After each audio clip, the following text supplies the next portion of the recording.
ल आज हाम्रो ब्राइट कर्णाली मल्टिपर्पज प्रणालीमा तालिमरत नेपाली सेना सैन्य जवान अथवा सशस्त्र प्रहरी सैन्य जवान र अब खुल्दै गरेको नेपाल प्रहरीको सैन्य जवानको लागि तालिम गरिराख्नु भएको हाम्रो भाइ बहिनीहरू यतिजना हुन्छ है। दसैँभन्दा अगाडि यो हामीले भर्खरै अस्ति मात्रै भदौमा मात्रै दर्ता गरेको कम्पनी हो यो र यो असोजसम्म चाहिँ हाम्रो 10 जना हुनुहुन्छ, 2 जना लेडिज बहिनीहरू हुनुहुन्थ्यो। उहाँहरू चाहिँ विशेष कारणले आफ्नै प्राविधिक समस्याले गर्दाखेरि उहाँहरू घर जानुभयो र अहिले हाम्रो ट्रेनिङ सेन्टरमा भएको उहाँहरू हुनुहुन्छ। एकदमै एक्सिलेन्ट छ उहाँहरूको अहिलेसम्मको फिजिकल हेर्दाखेरि।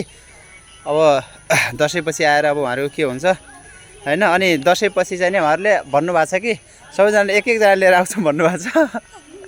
अब 10 दिन 20 त्यही भइहाल्यो हैन। अब अरू हाम्रो चाहिँ अब नेपाल प्रहरी पनि खुलिरहेको छ। अब सशस्त्रमा फर्म लगाएको कोही भाइ बहिनीहरू हुनुहुन्छ र चाहिँ अब फेरि अब असोजमा खुल्दै गरेको लास्टतिर खुल्दै गरेको यो नेपाल आर्मीको सैन्य जवानको लागि पनि कोही हुनुहुन्छ भने आउनु होला। हाम्रो भाइ बहिनीहरूसँग सम्बन्ध गर्नु होला, मसँग सम्बन्ध नगरे पनि। ल टुली सबैजनालाई ह्याप्पी दसैँ। ल विजया दशमी 2082 सालको है। फेरि पनि अघि 2 जना छुटेको थियो, त्यही भएर भनेको मैले है।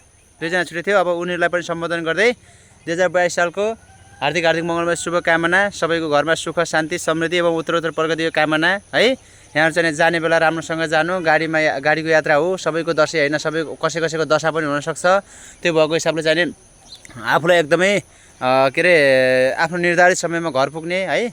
अनि दायाँ बायाँ नलाग्ने, जहाँ रक्सी खाएर हल्ला गर्ने, दादागिरी गर्ने यो काम केही पनि नगर्नु सबैजनालाई है। हुन त एकजना जेन्ट्स मात्र छ, अरू सबै लेडिज हो।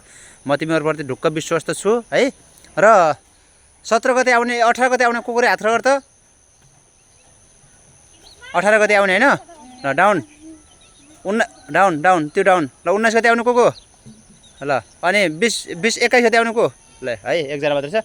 ल सबैजनालाई है। ल सेफ जोडी, ह्याप्पी विजया दशमी, ह्याप्पी विजया दशमी। ल ल टेक केयर। ल भाइ।